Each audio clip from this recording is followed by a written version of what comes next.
Hey, this is Rhino, and you're listening to the Timo and Harley Show. Welcome to the Timo and Harley Show.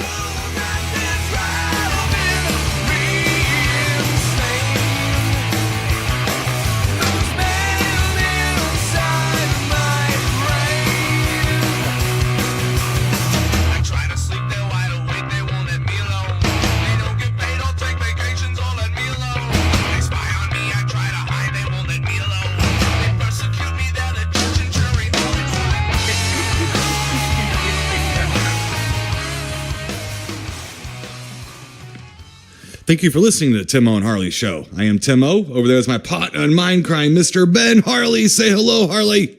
What is happening, people? Ben, the potentate of hate. Harley. That's right, my friend. That's right. Thank you for reminding everybody. Appreciate that. Yeah. You know, it's funny. A lot of that stuff's been popping up lately. I don't know. It might be the universe saying something. Might be. It might be. Yeah. You never know. I've been watching a lot of wrestling lately, too, Timo, between the New Japan wrestling and I like my Ring of Honor wrestling, too. So, you know, some of them are pretty good. Some are, they're okay. I have seen a couple really good episodes that I actually thoroughly enjoyed, you know, so, and actually kind of made me smile a little. So. Oh, there you go. Well, excellent. Yeah, so it hasn't happened in a while, Timo. Not with wrestling, that isn't. So right, still staying away from the overhyped and overpaid WWE stuff, or yeah, pretty much. Even though our buddy Rhino is there, yeah. You know, I'd like to catch Rhino on there, though. You know, I know he's got a pretty good shtick going right now. So, but Billy keeps me a little informed on that stuff too. So maybe I can go back and watch that. By itself. Right. You know, it's funny. Rhino, I probably should have mentioned this before. Yeah. Rhino put up a post on Facebook. I don't know what other social media sites he's on. I stay away from social media as much as possible, but use Facebook and everything for business purposes mostly. And he put up a post that for the first time in 20 years or something, he's homeless. And homeless? He's homeless, and he had sold his home and stuff. He's going to live on his boat and stuff. And really, I started getting messages from some friends. I'm surprised we didn't talk about this, but I guess we did. Yeah. And I started getting messages. Is Rhino okay? Is he all right? I'm like, what do you mean he's all right? It's like, you say he's homeless. I go, I kind of think that was a little bit of humor. Yeah. I go, I think he was just selling his house. I think he wanted to sell his. I mean, I don't know though. We haven't talked to Rhino for a little bit. At least I haven't. Yeah. Yeah, I talked to him. It's been a couple months since I talked to him. So I sent him a text and I said, "Hey, I saw you sold your house." I go, I took everything you said as like you wanted to sell your house just for whatever reasons, but anyway, he did confirm that yes, he wanted to sell his house. He's living on his boat. He's saving money. I think Rhino's a pretty efficient guy with his finances. It seems to me. He doesn't seem careless with anything. I do believe his daughter is going to move back with him or is going to come back up your ways to go to school. Okay. And I think he was just kind of saving a couple extra coins so that he could live the way he wanted to and still get his daughter through school, which is nice. Yeah. To say it is noble is an understatement. So, but he is fine. He's fine. He is fine. Still on television too. Yes. So I think he's doing okay. Yeah. But he is okay. He's always been smart with, he's one of those guys that has lasted as long as he has because of who he is and how he operates, you know what I mean? Right. And God bless him for it, and I don't know though, he's going to be homeless again because, he's a little north of me and it gets kind of cold here. So he's not going to be able to live on his boat for too long. Yeah, that's a good point. I know. So, but no, he's got a real nice boat. He's invited us up a couple times. So we're going to try to get up there one of these days. And, but I don't know. Maybe he was trying to take me up there. He said he had some shoes for me, but I don't know. They said they were called Cemente or something. Yeah, right. Yeah, so, we'll see. But, he's very frugal with his money. You bring him a big, if he ever gets a big shirt order, like one that might last him a couple of years, don't put on the Cemente shoes. No. Whatever and you Lake do. Erie is big. It's not very deep, but it's deep enough. Let's put it that way. Right. So, but he is fine. A couple other things, a couple other shop things here, Mr. Ben Harley. Take care of. Last week we reviewed the film Murders in the Zoo. And we had a little bit of fun with that, and I think you gave it and I gave it a great bait, blah, blah, blah, but it was old. And there was something major in that film that we missed, that we didn't touch upon. And I remember texting you afterwards going, I can't believe we didn't talk about this. Right. But I just got to mention it. It's almost like a amendment to our review.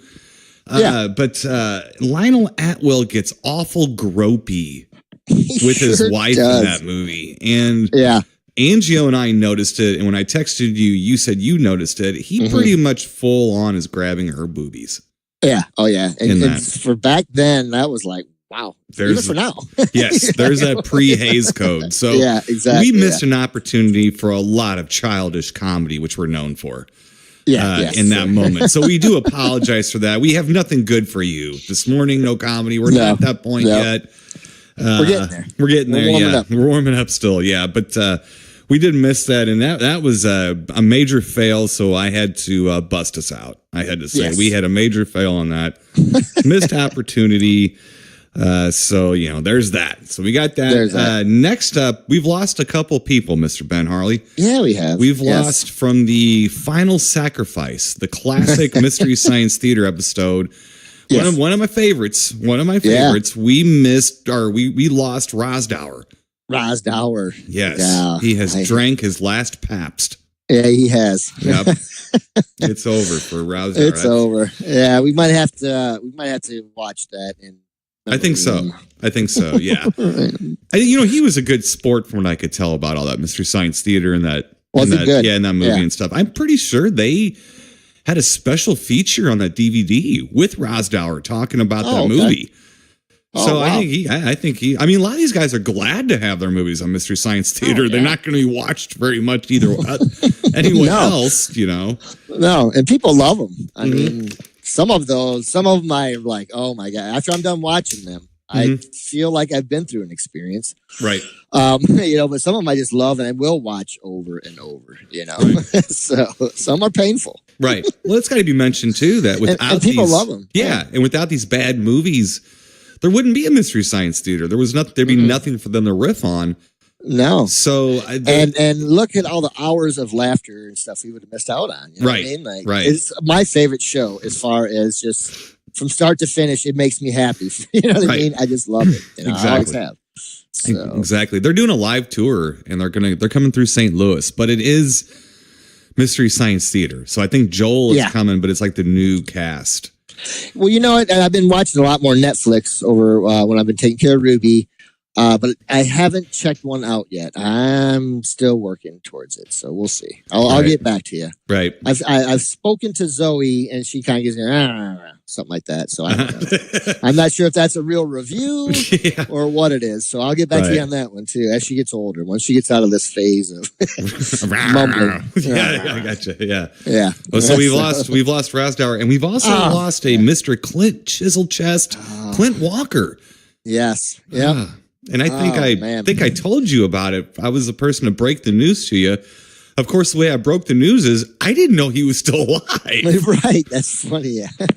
I thought he died in the 80s. I didn't know. I had no idea. Man, what a good run, huh? Oh, yeah. What a run. It was like 90 or something, 92, or he was old. Yeah. Yeah. So, and every chiseled chest was just a little less chiseled. That's right. Day. That's right. I lost a little definition myself. I'm blaming it. I did too. I'm blaming it on Clint Walker. Yeah, but what a great guy. I'm gonna go out on a limb here and say, well, the greatest actor of all time. But I liked a lot of the stuff that he was in, and I actually really liked him. He kind of was like more of like a fatherly type character when you saw him. You know what I mean? Right. Might have been because he was a big fella and his voice and everything. That guy, that guy was one of them that could command the presence, of the set or the scene. You know what I mean? Like, and or his presence outweighed the scene, maybe, if that sounds better. So I liked him, and it's kind of sad, and he was in a lot of good movies and some bad ones. Yeah, but I liked a lot of them that he was in, Right. Night of the Grizzly, damn it. Yes, exactly. I like that one. He had a great voice and a great rack. He had a great rap. Great voice. So I wouldn't want to get punched in the face by him. No. He took on Killdozer. That's all he should have just punched Killdozer. That's right. All over. Yeah. Exactly. So we have lost those. So condolences. And we tease about Rousdower. I'll always tease about, but I'll throw him in here also. Condolences to their friends and family. And we just thought we would mention that and give a little honor to those people that we do talk about sometimes in the show. So. Yeah, and I didn't know either one of them, quite frankly, was still with us or anything. So, but and they're not anymore. So, not anymore. Missed an opportunity, Mr. Even in the space-time continuum. I just kept thinking that and we've basically retired from doing shows. We just we will do that CityCon, Dead Day Cameras show, and then we'll go and sit with DVD Bob or something somewhere. But man, I started thinking about it. I was like, I think we kind of missed an opportunity for a table guest. With Clint Chiselchest, I would have tried to got a hold of him. I would have tried to figure out a way to make that happen. Yeah. Especially we've been doing it for a while. For you to done it 10 years ago or something. But whatever. That would have been awesome. Yep. I would have wanted to get his autograph. I know that much. Oh yeah, we would have had him at the table just for an autograph. Other nerdy nerds behind me too. So. Right. So I got some guys coming out. Listen, I got. I'm gonna drop a little. I'm gonna drop this a little bit here. I got J&J Technologies coming out. They're gonna mess with my snooty antenna, Mr. Ben Harley. I am getting a massive upgrade. You got to get that sucker up in the air. That's right. To my snooty antenna. So it's going to be, see, J&J, and I like these guys. I'm giving them a plug.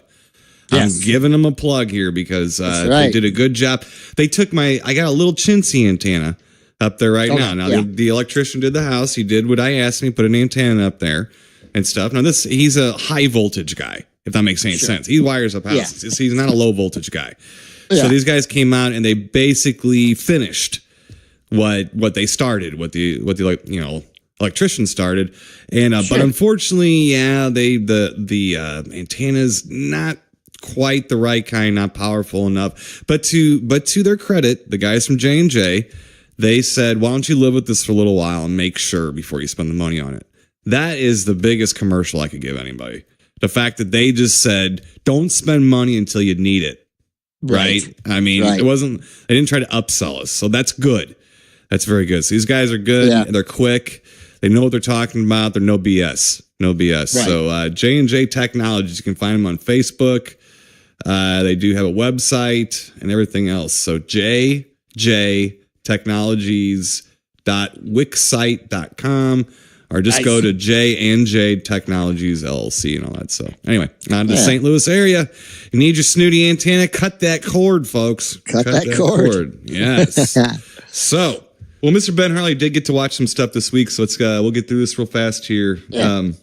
Let's see here, Mr. Ben Harley. Watched a documentary. A documentary called... You watch documentaries? I watched them as well. Yes. on Amazon Prime called Finding Joseph I, the HR from Bad Brains documentary. Oh, okay. All right. Now, I did watch a Bad Brains documentary not too long ago. Yeah, I think we talked about that. I think I watched that one. And this one, but this one was more HR centric. Craziness. It's weird too because like his manager, road manager, and everything, all these people around him, his band members, even his brother, was sitting there just kind of going, "We don't know really what started or what it is." Like they know he's schizophrenic. And he's gotten treatment for that. Now, I don't know if it's helped or not because I still think he's having issues or whatever. But the thing is some of the stuff I was seeing to me it looked more like either opiates of some sort. And I'm only saying that through personal experience. Like I'm looking at him going, okay, now if I'm really messed up, which has been a really long time in my life, trust me. Yeah. But if I'm really messed up, what does that look like to me? It looked a little bit like some downers. I don't know. Heroin. Yeah. Anything from heroin to alcohol. Okay. So I'm not really being judgmental on what the substance was. But I myself have always been curious as to whether or not it was substances or just his mind or a combination of both. And I'm not so sure it's not a combination of both and one didn't help the other at all. But, it is kind of sad because he is punk rock royalty. He's been around. And the rest of his band has really kept their heads on. You know, I mean, these guys have really, I mean, and they are influential in that they could actually play like maniacs. I mean, they were just, they could play, and they were one of the first punk rock bands that could really play. Yeah, and wanted to. And they blew away that scene back then, especially around DC and New York and everything. Yeah, not too bad of a documentary. If you are interested in HR, it's a little taxing because I did just watch the Bad Brains one, and so there's a lot of crossover stuff going on that I just saw, but it's good. It is interesting. You know. Yeah, I know a couple of the scenes from the Bad Brains one were crazy. Like them band members, I forget who was it, the guitar player that just went off on him, you know, and backstage and about him being selfish because he pissed the crowd off and all that shit, you know, and it's like, yeah. All that stuff is kind of interesting to see that stuff go down. You know what I mean? Right. So, well, it was definitely worth watching. Let's see here. Angio and I watched from 1957 the Burt I. Gordon classic, The Cyclops. The Cyclops. All right. Yes. With the guy. This is basically a extension of the Amazing Colossal Beast movies, except this Amazing Colossal Beast man only has one eye. Hence the Cyclops. And it's also got it's got a Lon Chaney, and there were a couple times. Pretty sure I saw a bottle bulging out of those pants there. So I'm sure you did. Yeah, top pocket, one of the two. Yeah, a little slow. This one was a little slow. It was okay. Yeah, I think I've seen it. It's probably been a long time though. Yeah, so I've seen that one. Yeah. So what? Not too bad. Let's see here. I watched an episode. Just a little interesting thing here for our Bigfoot community friends. Okay. I watched an episode of Monster Quest because it streams on History Channel's on demand stuff. I'm sure you have it too on your snooty all that stuff you got. So I watched the episode called Snow Beast. Snow Beast, huh? Yes. Okay. And this was the episode that clued me in way back when. That it takes a lot of weight to make a footprint in the wilderness. Yeah. And so this was the episode where they actually tried to make a footprint and had sandbags they were throwing on to see how much weight it would take to make an impression like the one they had casted. It took 900 pounds. Wow. Wow.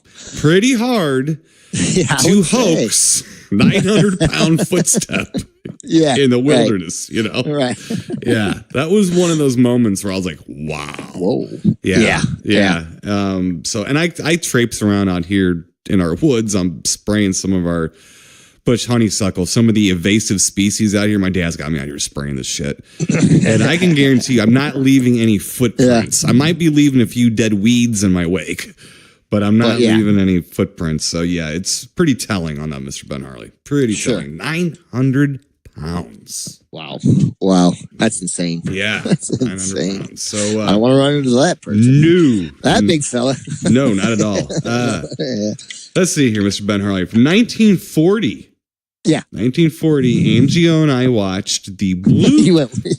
You've had enough. I've had enough, that's right. You have to go all the way back to 1940. I've had enough color. Yes. So from 1940, we watched the Blu-ray of The Mummy's Hand. Oh, nice. The second Universal Mummy film where Tom Tyler is playing the mummy. Is that the one where the girl comes out of the ground? Is that one? No, or no, that is not. No, that's the third one. Yes, this is the George Zuko one where this is pretty good though. Tom Tyler plays a pretty good mummy. Same argument and problem I have with seems like a lot of these mummy movies. There needs to be more mummy. They don't get more mummy. Mummy doesn't start rampage until toward the end, and he's too good of a damn mummy to do that. Still a good movie. Still a good movie. And I watching it reminded me that the original Mummy film with Boris Karloff is just, I'm just being honest, it's damn near frustrating. Just frustrating. There's like hardly any, I mean, you see a glimpse of Mummy and a couple bandages being drug out of the room. And then next thing you know, you got Karloff walking around looking like the potentate of hate. That's right. With a fez. Stealing your look, only looking a little younger, looking about 90 or so. Yeah. And that, right. yeah. So, but yeah, he's got kind of like old, which is really good makeup, by the way. Old man makeup he's got on, but still, he's just going around menacing people through it, and gonna be an ornery cuss. Yeah. Not enough mummy though. You want more bandages, which I don't blame you. I do too. I do too. Mm-hmm. I want to see someone get strangled with some bandages. Well, wait, did I say that out loud? Wait a second. Yeah, go sit in the corner for a little bit. You're getting weird. You're getting weird on me. Wow. Yeah. This is a horror podcast. But yeah, that is the thing.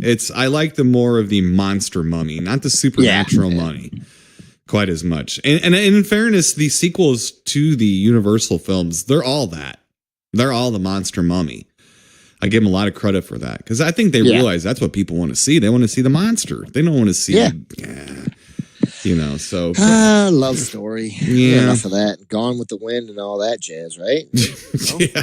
Come on. Yeah. So let's see here, Mr. Ben Hurley. So that was kind of fun, though. I mean, we did enjoy it. It's only an hour long, so it wasn't like it was that taxing on us or anything like that. So, but. Yeah. Then Mr. Ben Harley, just in your honor, and Mr. Ben Harley's honor. In my honor? Yeah. I finished up my Creature Freak Out. Did you? Okay. Yeah, and we watched from 1956, The Creature Walks Among Us. Oh, God.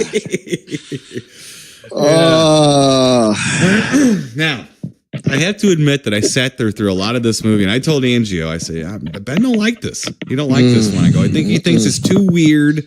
It's too weird. It's too weird, and they're trying to get the creature to be kind of human-like. I get that. Yeah. I get that. But I still sat through 3/4 of that movie going, I don't know why he don't like this. I was like, I just can't tell why he doesn't like this. Now, it ends like a dud. Yeah, it is a dud. Yeah. But I'll tell you what, it's kind of sleazy. The movie is kind of sleazy. But it is still silly. And they do try to make the creature sympathetic, a la the Frankenstein monster. Boring. Yeah, well, there's some really good creature scenes when they got the creature. Yeah, there are. Pushing the boat over, and he's doing some pretty whacked out stuff. Then he looks like the Incredible Hulk. Yeah, well, I was going to say, once they try to make him more human, he grows. Yeah, like I don't understand. Yeah, they got Andre the Giant to play him. Yeah, seems like it. Yeah. I don't know. So I figured that ends like, doesn't he fight something in the cage or something? And well, he gets in he just walks into the ocean. Oh, he just walks away. I mean, he gets into it with somebody, but it's not really. It's kind of anticlimactic. Yeah, in a way. Yeah. So I do think the end is a dud. The end is definitely a dud. But I think the movie's pretty good. I think it's all right. There's a lot of sleazy smarminess going on with, and I'm talking about. There's a 4-way love triangle going on that one. Yeah, because a chick comes with her husband, and then has the boat captain's hitting on her. Everybody's hitting on her. I walked up to the TV and started hitting on her. Angio got mad at me. About that. I said, you have to. I'm just playing along. Yeah, TV was blushing. This is in the rule book. You have to. So she was a honey. She was a honey too. So, but much better than that gal from the second one, from Revenge of the Creature. She was worth having a triangle over it, put it that way. And that sounded a little sleazy, a little gross there, but we'll just... What you got for me, Ben Harley? What you watch this week? Well, all right, Timo, let me get to my bag of tricks here. No. Pull this out. Holy cow. Hold on there a second. Let's see, Timo, I'm trying to think here how to lead us into this one. All right. How about straightforward? Yeah, there we go. Yeah. Let's see. Yeah. All right. Well, we have talked about some bears, right? You talked about some bears a little bit. Because we talked about Clint Chiselchest fighting bears too. Night of the Grizzly. Yeah. So let's start with that, Tim. I watched a little episode called Finding Beast, and this one was an episode about a gentleman who goes out. He's trying to find the mega bear, Timo, and the mega bear is basically would put a whooping on a regular bear. Okay, this is mega, Timo, right? You know what mega means, right? That means bigger and better. So so anyways, I apologize. This guy, he goes out. He's trying to find a grizzly bear that people have had sightings of. He does find like a gentleman who found like a skull of one, which actually the skull was pretty impressive. It basically he had one, like the mega bear skull and then like a regular like brown bear skull. And he basically took it and opened it up and put it over top of the other one. Like, this is what it would bite his head, you know, like, holy crap, this thing's huge. And what I enjoyed about watching this episode is, you know me, I love Bigfoot and stuff like that, but I get really upset with some of these shows. This one I could kind of bite, you know, gravitate to, or had some teeth. I could bite into something like, okay, wow, all right. Yeah, here's some evidence. And and like you were talking about with the sandbags and stuff, they found some prints of this thing that were humongous. I mean, unreal. And these things, same thing, were down, you know, a couple inches into the ground. Like, this thing would have to weigh an ungodly amount of, you know. And so they did they found some claws too, which were really interesting. But he just showed the guy going to Kodiak Island. He went to a couple other islands where he met up with a guy in the oldest bar in America. Actually. Yes, where was this at? In Alaska. So, in Alaska? Supposedly, yeah. Wow. Supposedly. The oldest bar is up in Alaska. I guess the oldest standing bar. Still functioning bar, yeah. So, wow.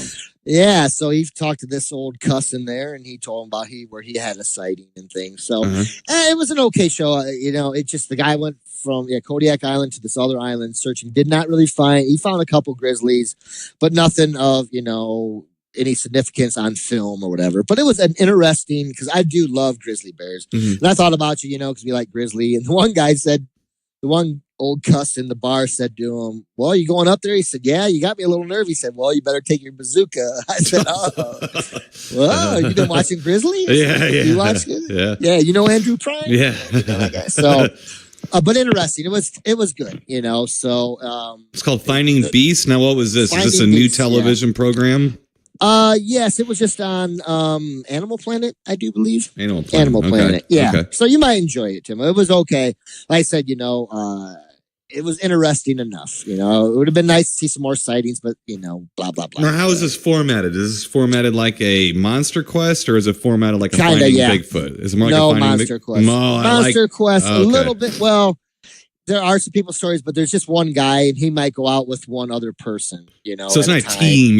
It's not like a reality show. Almost like Finding Bigfoot. No. This is more like Monster Quest, where they're little let's say in between Finding Bigfoot and Monster Quest. Okay. How about that? Yeah. That's in the right direction. I like that direction. It was much more fun to watch. I enjoyed it, you know. Okay. I would have liked to seen a little bit more, but like I said, there was evidence as far as skulls and the claws that he showed, and some of the other evidence of footprints and eyewitness reviews that made it interesting enough. You know what I mean? Okay. So they ran into a couple grizzly bears, but you know, none of them charged at him. One came close. One came pretty damn close.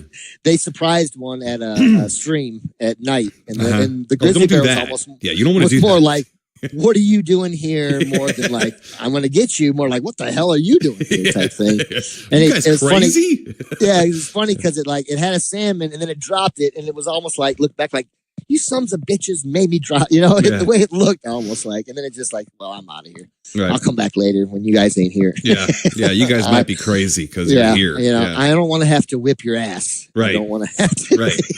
Because I will. You know? Oh yeah. Okay, Tim. Well, let's see. What can I lead into that? Okay, I watched another documentary on the Lost Kingdom of the Yeti, and I think this was like a part 2. There was another one, same fella.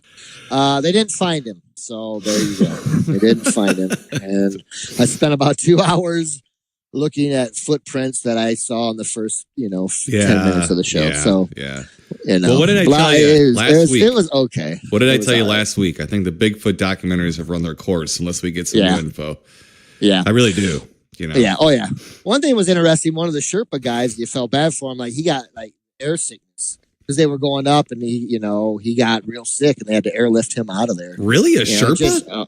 Yeah. Huh. I think the thing is, he'd probably been doing it too much. They said it could just happen. Like, he just went down, and so they end up getting him out of there. Like, that's really weird. I thought they had some kind of genetic disposition where they're fine up there. Well, I guess everybody's different. So that too much up and down. Like they're going, like thousands and thousands of feet up and, and stuff. So I don't know. It just maybe that time might have just something. He was fake Sherpa. Fake Sherpa, yeah. Hashtag fake Sherpa. Yeah. Yes. Right. Huh. All right, Tim. So I did get to watch a couple movies. I finished off Civil War, Marvel Civil War. Oh, boy. Whatever. It is what it is. It was okay. Some of it was good. Some of it, see, I feel like I've seen it before. Yeah. Mostly because of Watchmen and just recently the Batman Superman. It's the same stuff, kind of. Yeah. Yeah. So, which is okay. It's their version. I'm all right with it. Whatever. We'll see. It was not memorable to me. I don't remember her. I didn't. I don't like Spider-Man. I don't, for some reason, I just don't like, he's too wisecracking, and I have a hard time, and I forgot to mention this when I was watching the Justice League stuff, those cartoons. I've always had a hard time with an alien or someone who might have been human or whatever, but now he looks like an alien or he's a ghost or something, but he still has a DC cab or accent or a New York cabbie accent. Yeah. I have the hardest time with that. And so there's that wisecracking, some of that stuff just it's hard for me. Mm-hmm. So, and that Spider-Man, he's, now, who plays him? Who's playing him? I have no idea. Some new kid. I have no idea. That Alan Garfield kid? Is it the one? So many Spider-Mans. Yeah, I'm lost. I'm really lost. Well, that's a problem with me too, because I'm sitting there thinking, wait a minute, did I see Civil War? I could have swore I did, but maybe I didn't, because I don't remember a Marvel mashup with Spider-Man in it. But the thing is that could have happened. He showed up. I could have forgotten. Iron Man went and picked him up.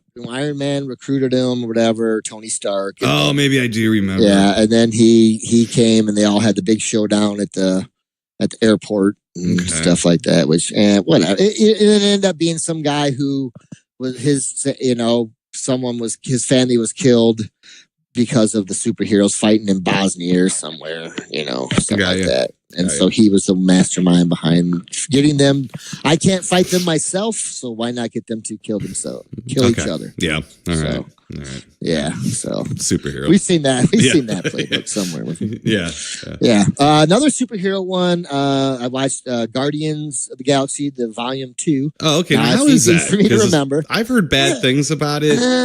It's not the first one, which I like the first one a lot. I do too. Yeah. And I was watching it thinking, man, I don't know why I like this so much, but I do. It's good. It's just good. Right. It's fresh and different. I liked the music in it. I thought the music fit perfectly. It wasn't all my favorite tunes, right? But it fit with, and I like that. I think that helps a movie so much. It really does. And it helps some of these older songs too, and gets people in touch with some of these older tunes. And, so anyways, that's what I liked about the first one. This one, it's good, but it's like, it's about half as good as the first one. The music, I didn't really dig in this until the end, where they pulled out Cheap Trick right at the end. Oh boy, there you go. I was happy about that. But it's not a bad movie. There's some funny stuff. The guy, what's his name that plays Drac, Batista, or whateter. Yeah, Batista. He's pretty funny in it. He's even funnier in this one. Really? Damn he's funny. good in the first one. It's funny. Some of it it seems like it might get old, but it still actually was pretty funny all the way to the end. So it's okay. It's okay, Tim. It was one of them. I think I wanted to like it more, but it's all right. And it's got oh my God, Snake Plissken in it. It's Kurt Russell. Kurt Russell. Okay. Sorry. No. So Kurt Russell's in it. And he's all right. I like Kurt Russell. He's good in pretty much anything he does. So all right, it's okay, buddy. It's okay. Well, I like that first one. Like I said, I have not seen the second one yet. I think I have it on Blu-ray stacked up somewhere, and I haven't seen it yet. It's easy to remember because it's called Volume 2, so I like that. Right, exactly. Yeah, it is a very clear title, that's for sure. Right. But that first one, like, when I've talked to you about like Ant-Man and that Thor Ragnarok and stuff, those movies feel a lot like that. And I know that's odd, and I know it's very difficult to wrap your head around that and actually make the plunge to put those movies in and feel that. But that's the closest I can tell you. Remember I told you that was funny, and there was a lot of like energy to the comedy and a lot of pacing to it. Deadpool was kind of like that to me. It was very quick with a lot of jokes and a lot of this. Now, if you don't like Ryan Reynolds, if you don't like him, you're kind of losing out on that movie. No, I like him. Well, him. He's good. Yeah, but like that's what those movies reminded me of. Now, I'm not saying they're exactly the same. I just meant that flavor, where it was comedy action, more than anything else. For some of these movies are just like, they're getting a little too emotional for me. Where it's like, all right, But that's interesting. I am going to have to watch out Volume 2. I know Chance liked it, but yeah, he was 8 when he saw it. He liked ice cream cones he saw. It was like anything he saw he liked. But sure. Actually, Chance just went and saw the new Avengers movie and said he liked it. Okay. So I don't know. I've heard good things about it, but he said he liked it a lot. My brother took him. Dano took him. So boy, Dano. Yeah. Yeah, I said this is okay. It's all right. It had its moments. It's just this is gonna sound silly, but Guardians of the Galaxy and the Lego movie were 2 movies that I saw that I really were like, what? Didn't really expect much out of, and came out of like, wow, these are funny, good, different movies, and I really enjoyed them. I did. You know? And I don't know what more to say about the Lego movie, but that I thought it was flipping hilarious. I've watched it probably 5 times. Still think it's hilarious. Right. I don't know why. But anyways, we'll see. I'm going to try to catch up on these other ones like Ragnarok and stuff like that. Watch that X-Men First Class movie I keep begging you to watch. I want to watch that too. I got to get on that. That to me started that. That movie to me threw me for a curve because when I watched it, I was glued to it. Dude, I ain't glued to nothing. I mean, nothing. I walk around watching a movie like I'm exercising. I mean, I can't sit still half the time, and that one was just great. I mean, there's things in it. The only thing I might hurt it is that there's things in it you've seen since in these superhero movies and stuff that work in those movies as well. But remember what year that was in, because it's a pretty old movie at this point. Yeah. And everything. But I would just implore you to watch that. It's much better than you would think. And the story is just incredible. I mean, it's all based around the Cuban Missile Crisis. Yeah, that's right. And it's cool, man. I mean, I would definitely go back and watch that myself. Yeah, I'll take a look. I need to do that. What else you got? All right, Tim, I'm going to stay in space real quick. Okay. I'm going to be we're okay. I finally finished up Lost in Space. I think I had 2 more episodes to watch before the finale. It got, you know what? It started out silly, slow for me, I guess. Got better, got better, and then it got slow again to almost where I almost didn't pick it back up, and then I did. I'm glad I did, so I'm going to let you know. I guess I'm not going to let the cat out of the bag, but at the end of the finale, they're still lost in space. Oh, no. Yeah, so I know that might throw you for a loop. Dr. Smith is still a female, right? Yes, All right. Yeah, what a jackass she is. Well, she's weird. She's doing the good, like, she's such an asshole, she is, and my thing is, like, especially with the original series, always, even as a kid, I always was like, why didn't they throw him out of the damn ship? You know what I mean? Even though I liked Dr. Smith, but then he would always do something that you wouldn't throw, and I was wondering in this, I'm like, how is this? Because she's doing stuff. I'm like, oh, you get rid of her. No way. She's done. Blah, blah. No, she's still sticking it out. You know what I mean? They got her under lock and key right now. But, jeez. Oh, they got her. Oh no, they better keep her under lock and key for a little bit. She's. But it's been okay. But I'm gonna. Hopefully, they make another season.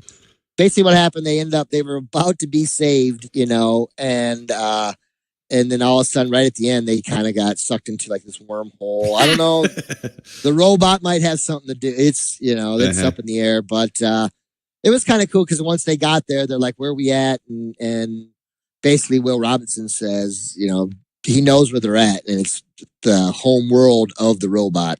And he just says danger. And I was like, oh, that was a good ending. Okay, cool. I like it. You got me. So we'll see. I like the characters enough, that I might stick it out. So we'll see. Okay. Last but not least, Timo, we're going to come back to Earth, but we're going to talk about someone who is lost in space or is maybe from outer space. I did watch another film I've been dying to watch, actually, called I, Tanya, about Tanya Harding. Oh. Didn't that happen up by you? Yeah, it happened at Joe Louis Arena, where the Red Wings play. Yeah, I thought it did. Yeah. This movie got a lot of real good reviews and stuff. I don't think it's near as good as people are portraying it as. It does have its moments, though. I like Margot Robbie, I really do. I have a hard time though because she doesn't look enough like Tanya Harding, so I had a hard time separating that. That's hard for me sometimes. Right. I look at her still as Margot Robbie playing Tanya Harding. You know what I mean? Yeah. So, but I can't remember the other lady's name who played her mom, was pretty good in it. But the guy that played, and I don't know if he got mentioned at all, but it wasn't Galooly who was her husband, but his friend, was it Sean Eckert or Sean? God, I'm sorry. I can't remember the players in it. But yeah. But he was the one that like had it set up and everything. And that, if you get a chance to watch it, I think his portrayal of that dude was awesome.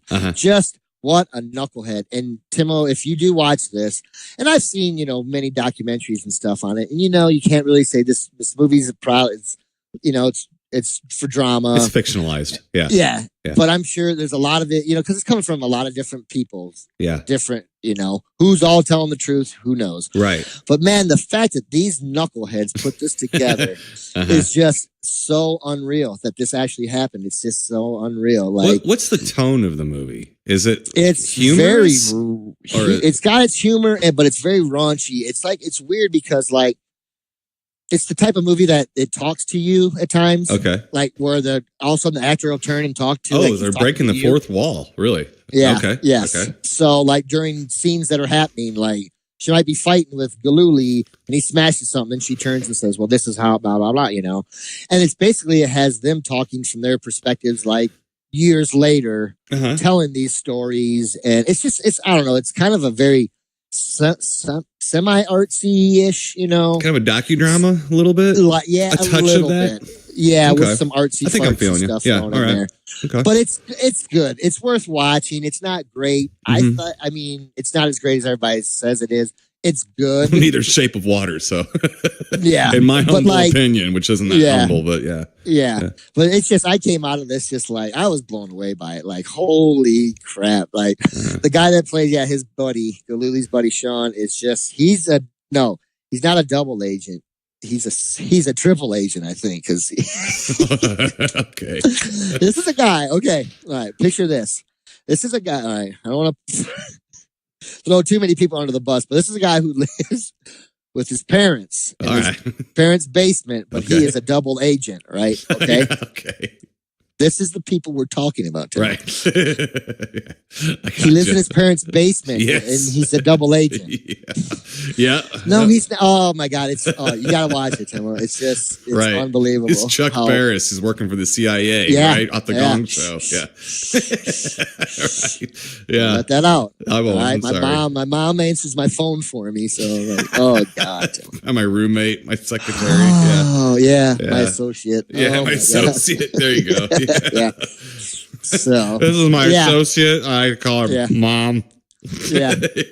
I had a guy pick up a sign I painted for him once, Timo, and he called me. He said, my associate will be there, and it ended up being his dad in an old pickup truck. That's good. Yeah. So not too bad though, huh? So I, Tanya, is like, okay, it's just, but it's interesting. Huh? It's worth it. Yeah, okay. I'll tell you what. Yeah. So there's a scene with Margot Robbie when she's trying to put on her fake smile before she goes out for the Olympics, when all that stuff was going on before her routine, is breathtaking because it's just it's terrifying. Okay.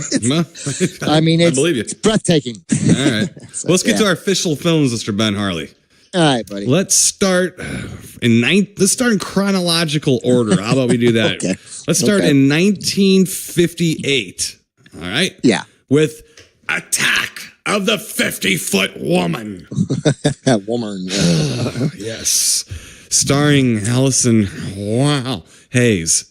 All right, let me get you a real short plot synopsis here. Here we go. Here comes Movie Guy. Come on, Movie Guy. Here we go. All right. When an abused socialite grows to giant size because of an alien encounter and an aborted murder attempt, she goes after her retreating husband with revenge on her mind. Yeah. Yep. Yes, that's she does. She is pissed off. Oh, she is, and she is Allison Hayes, the Crawling Hand and Gunslinger. Yes. You know, I did not know this, though, that Allison Hayes died in 1977 at the age of, get this, 46. Really?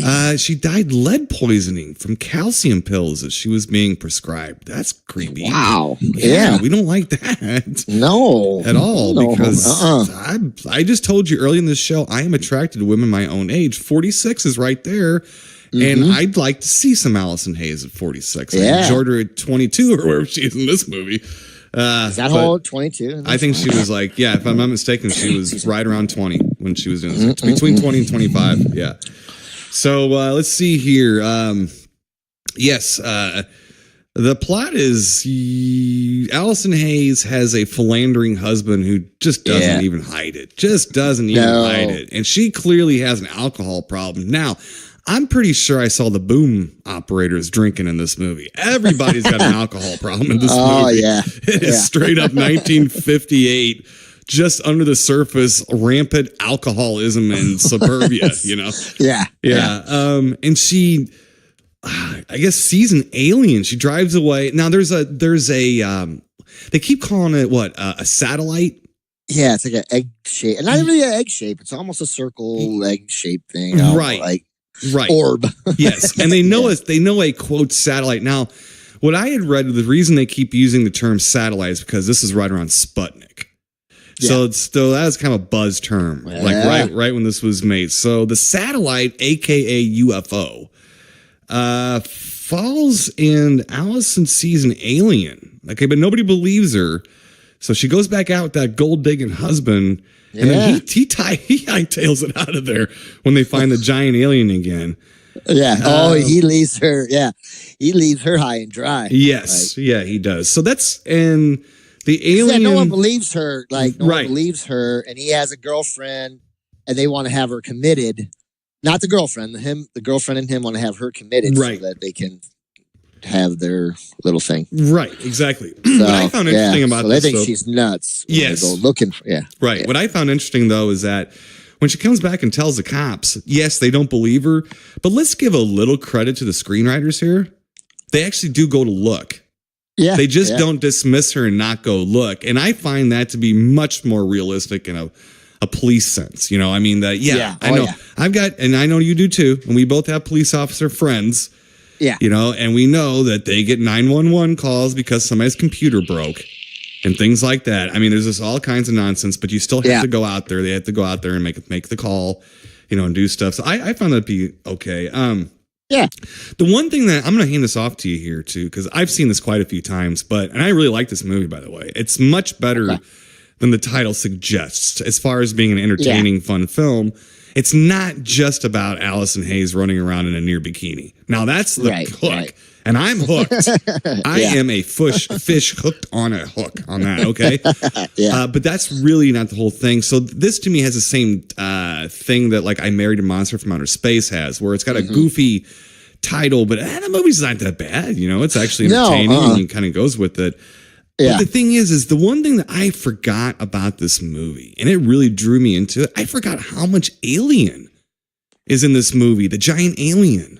There's a giant alien that kind of gives her the like grow radiation. Yeah, she gives her, And that's the reason. But I totally forgot how much that alien, who just happened to be the same guy who was playing the bartender. I told you there was a drinking problem in this movie, right? Yeah. Right. So I don't know how they found a 30-foot actor, Ben Harley, but he looked normal in the bar back then. But anyway, but I was really surprised. I did not remember all the spaceship stuff and all the. I just remembered her and her philandering husband and stuff like that. So, how many times have you've seen this, right? Yeah, it's been a little while since I've seen this. I've seen it a lot when I was younger. Mm-hmm. But it's the first time I've seen this in a number of years. Now, it is a good movie, and basically, it kind of reminds me of a Perry Mason episode. Really? With a little bit of science fiction, in it, because like the whole philandering thing, it's I can see that. Okay. A lot of, there's a lot of that stuff going on, which is good. A little bit of intrigue, and they're trying to have her committed. Right. She thinks she knows what she saw, but like the first, I don't know, maybe 20 minutes before, he leaves her high and dry. She's trying to explain, I seen it, no, I wasn't drunk. And then, she has a very helpful butler. I don't know if his name was Alfred or not, but he was very helpful. Yeah, I like that guy too. I do too. Boy, when the husband leaves her high and dry with the alien, and he gets back, man, do they get into an epic noodly fight? Oh, I mean, it's noodly, but it's epic. Yeah. Oh yeah. He totally defends her, Right. because she's more of she's rich and he's not. Right. Right. The husband. Yeah. He's a gold digger. He's gold digger. Yep. He's a gold digger. Yeah. So, but yeah, I did enjoy that part of the movie, and even like his girlfriend, she's a little, hoochie hoo, and she she knows how to shake her hips. She knows how to shake her hips. Yes. I'll tell you that. So, and she plays him a lot too, throughout it. So, I did like that part of the movie. My only, I guess, complaint really was we're gonna have to go back to the mummy thing. Is I would have liked a little bit more 50-foot woman. Yeah, Angio mentioned that. She said, I thought this was called Attack of the 50-Foot Woman. Yeah. I go, it's coming. Yeah. It's coming. Don't worry. Yeah. And they could have used a little bit more of that. Maybe even just 10 minutes more. I think it would have helped it. You could have taken away a little bit more of the other stuff and put in 10 more. And you know me, Timo, she kept going. I don't know. She looked like the 30-foot woman, and then she was, Well, did you notice that they mentioned that the alien was 30 foot tall? 30 foot. Yeah. So it might have just sounded better. 50 foot just might have sounded better, because I think she is about 30 feet tall. Yeah, because they show when she goes like, she looks a little bit more like, me and my perspective stuff. Yeah. I'm like, So, but I'm going to give this movie a great bape up. Not a huge one, but a fun one, because I actually enjoyed it a little bit more than I thought I was going to. I just wish there was a little less. I'd have taken less of the alien guy and more of the 50-foot woman. Not because I like to see a 30 to 50-foot woman in a bikini, but just because, I want to see her. I was happy. I kept doing stuff in my mind like, oh boy, here she comes, and she turns blonde too. Yeah. But you root for her. Because she's been getting pushed around the whole movie. Lines, yeah. I said lines before, about 5 minutes before they were said. I was like, look out. She's coming for him. Right. Right. I had some good Mystery Science ones going, Tim. Well, they were Mystery Science ones. Right. I tell you what, you could almost make a drinking game out of this. Now you can make it two ways, but one way you're going to get really sloshy drunk, and the other way you're not even going to get buzzed. If you take a drink every time you see a gentleman wearing a suit. Okay. Now, if you take a drink every time you see a gentleman not wearing a suit, you're going to be sober. Right there, right then, everybody was wearing suits. That was pretty funny. I tell you what, a little tidbit. The nerd. Okay. When she starts turning big, they try to keep her in her bedroom at her house, and they have like a nurse. How did that work out? I don't know. That was my other thing. How did they fit her in that? I was very, very upset about that. That perplexed me for a long time. Well, I'm backing you. I'm backing you on that perspective problem. I got you on that. But the paper mache hands are great, because they're just big paper mache hands, and they're funny as hell. I mean, they really are. They are bad. Yeah, they're funny as hell. Yeah. But boy, when that nurse walks in to discover Allison Hayes getting big, I mean, she gets a little upset. She does.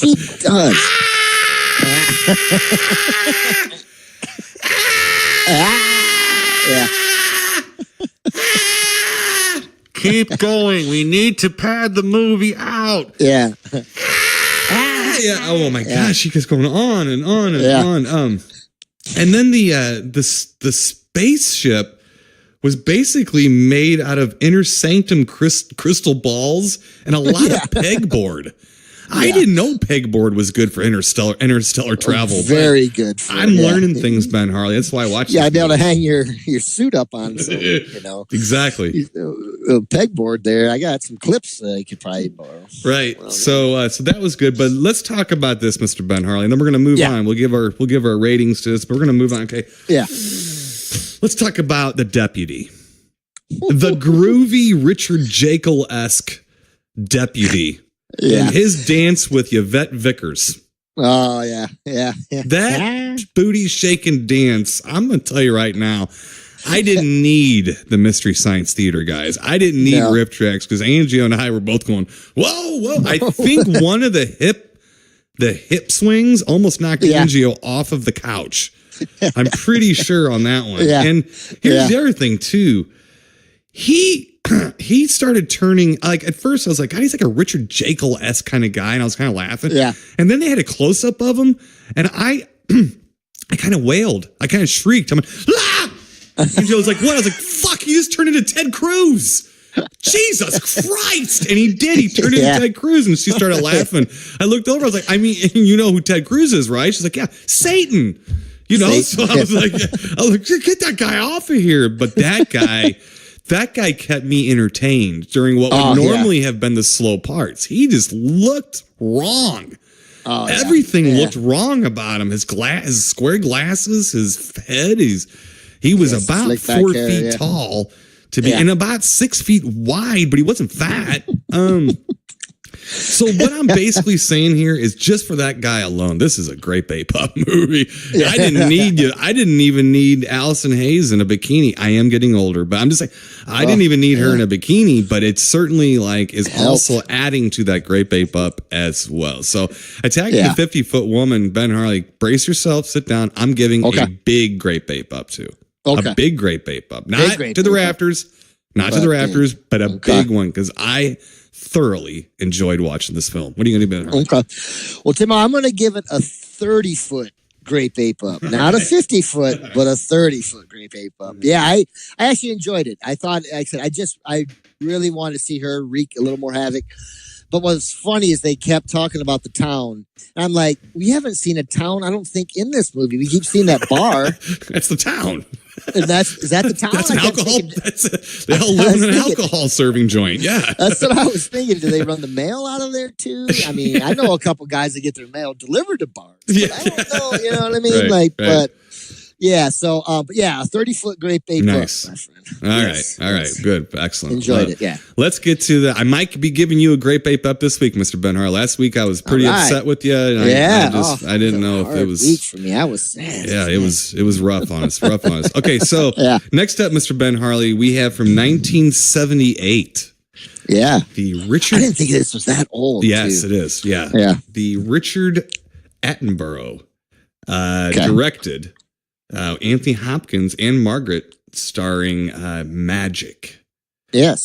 So, okay, that's kind of a long synopsis, long plot line here. So let me get out movie guy. I'm going to try to get through this. All right. So get warmed up. Yeah. He is a little warmed up, but he's got a scratchy throat. So, he does. Yeah. All right. Let me get some of my. Hold on. All right. Here we go. Right. Magic. There you go. Academy Award winner Anthony Hopkins, Silence of the Lambs, is Corky, a painfully shy failed magician who finds overnight success as a ventriloquist.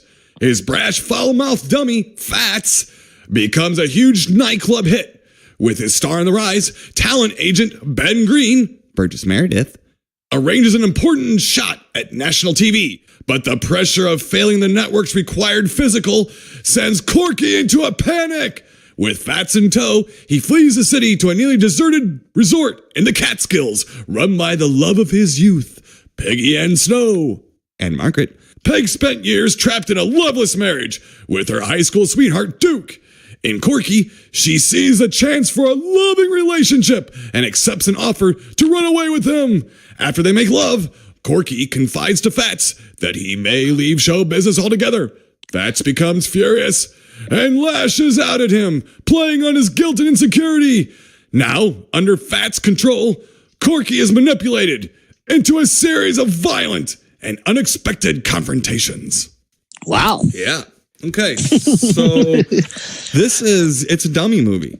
It's a ventriloquist horror movie. Yeah. I mean, every ventriloquist horror, psychological horror movie, I find some sort of a reason to watch. I mean, I like him. I think it's just kind of creepy. Yes, from 1978. Ben Harley, the one thing that really drives me nuts is that Anthony Hopkins wins for Hannibal Lecter the Best Actor award and learns magic, learns ventriloquism, and plays an insane person and doesn't win an Academy Award.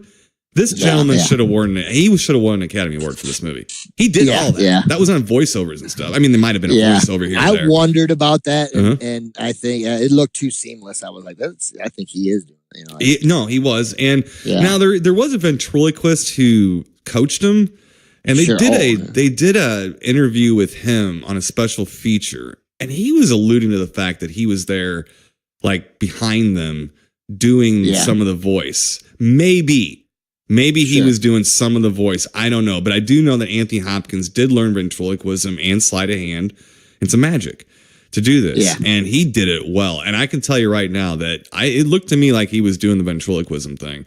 He was fucking great.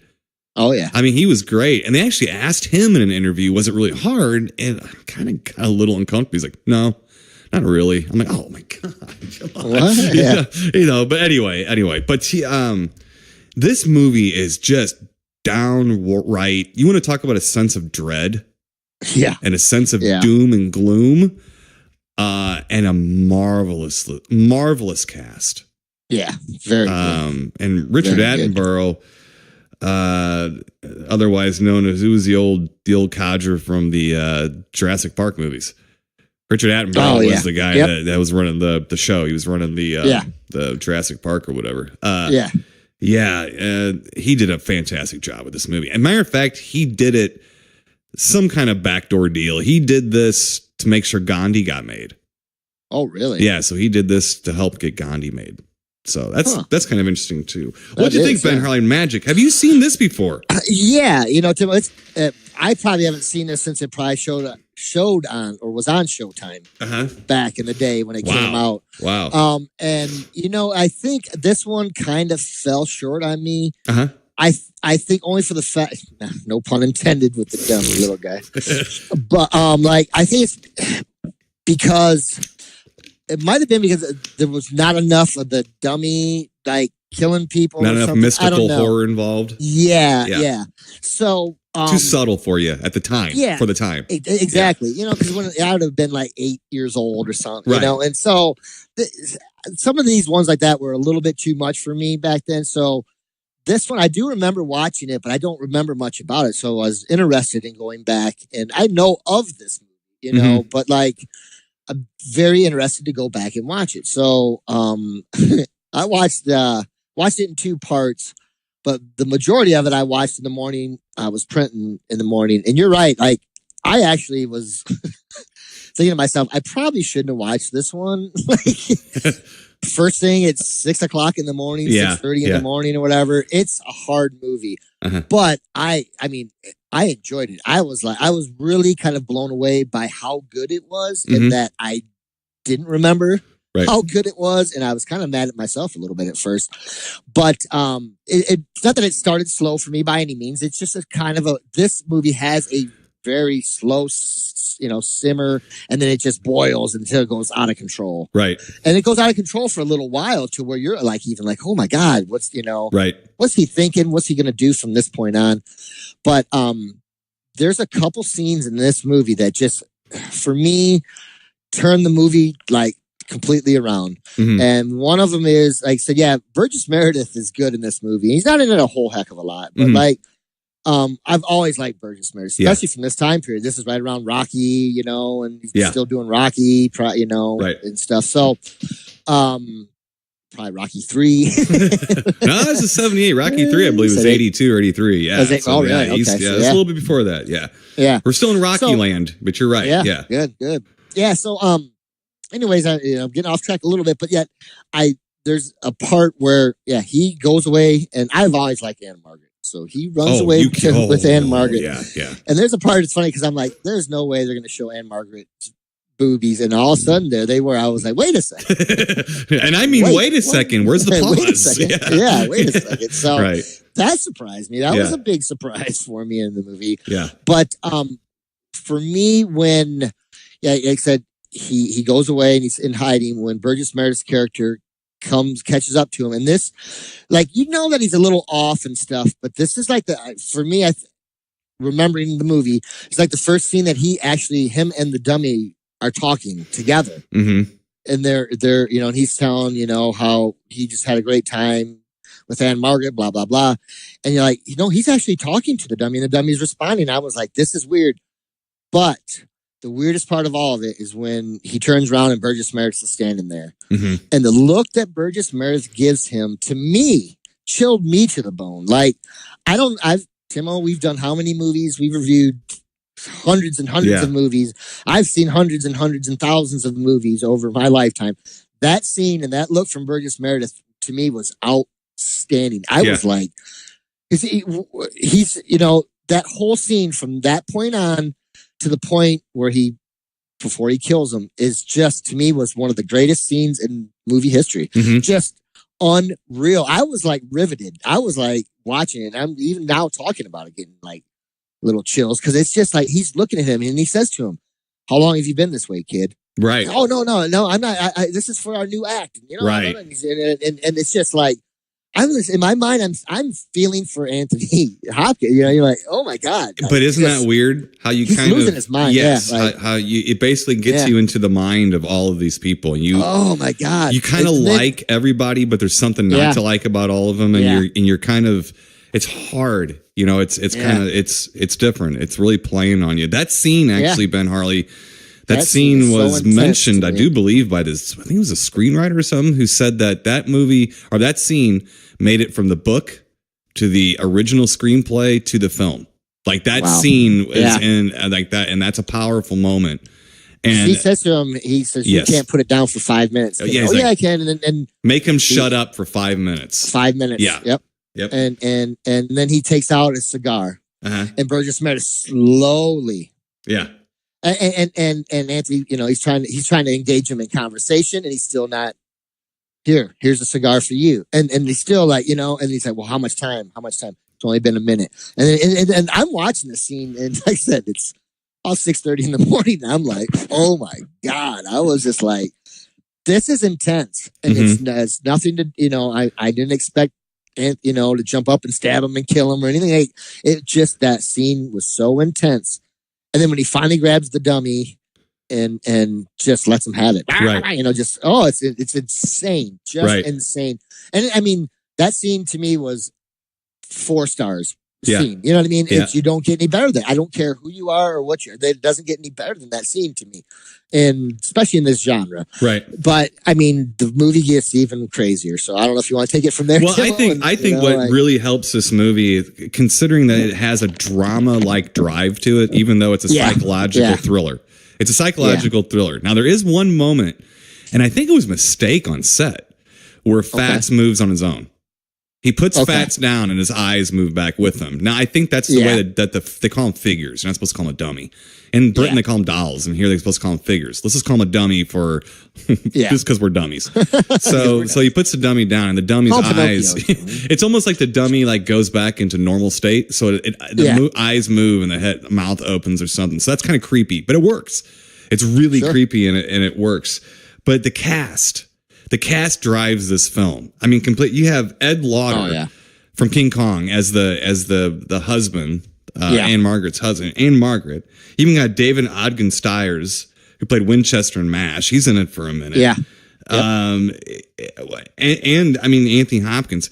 And I think the moment that people just don't talk about, and to me, this is a t-shirt.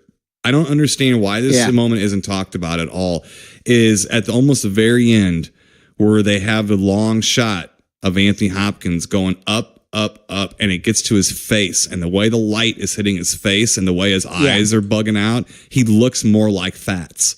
Like he's actually combined with Fats, and he's standing outside of Anne Margaret's bedroom. She's got no idea.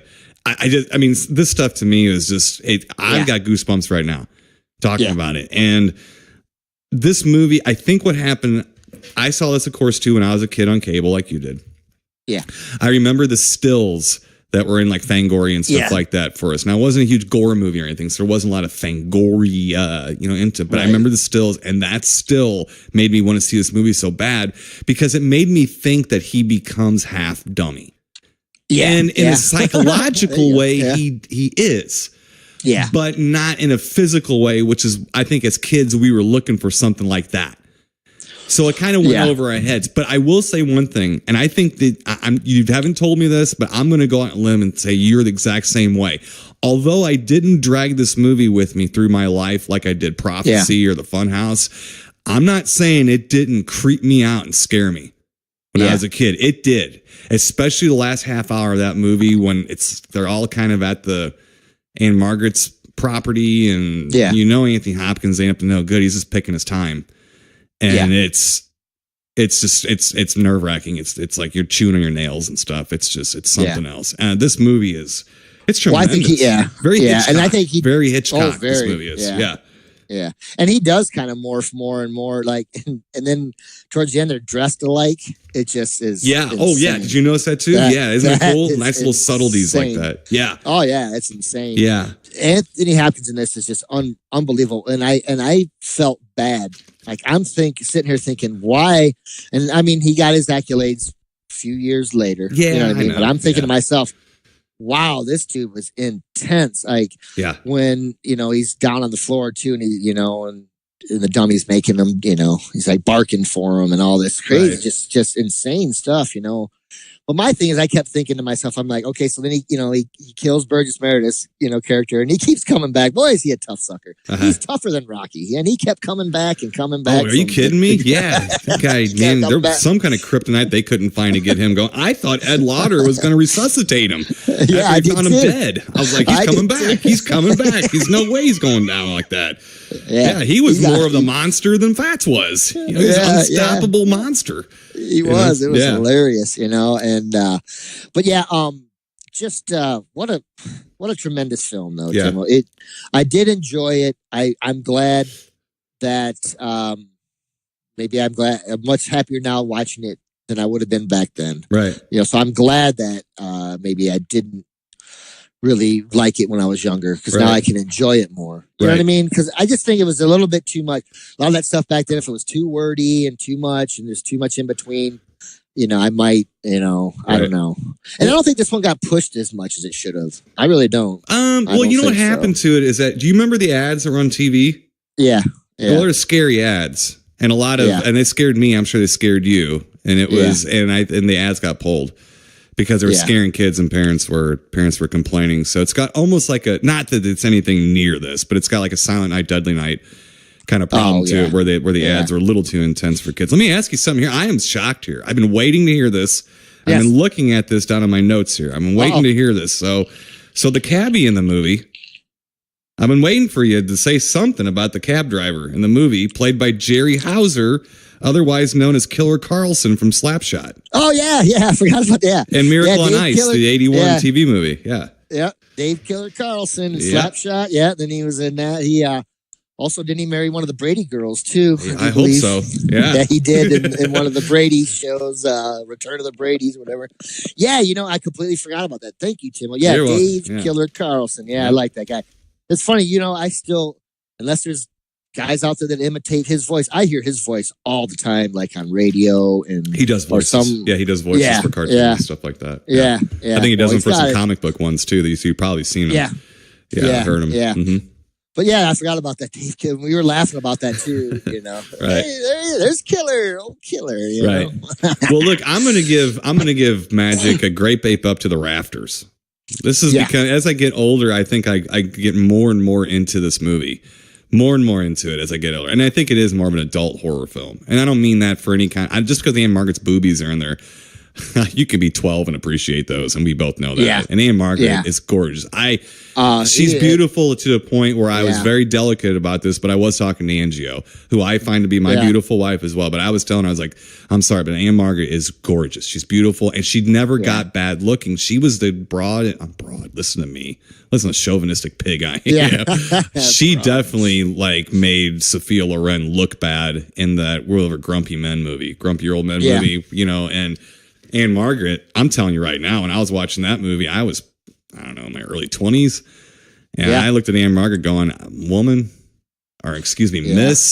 Miss, I would take you out and wine and dine you right now before I even made a pass at you. So she's just gorgeous, beautiful, timeless beauty. And here's the thing too. That's all fine and dandy. And we're teasing a little bit we tease about being chauvinistic pigs. We're not. We have ladies in there and we're browbeaten as we should be.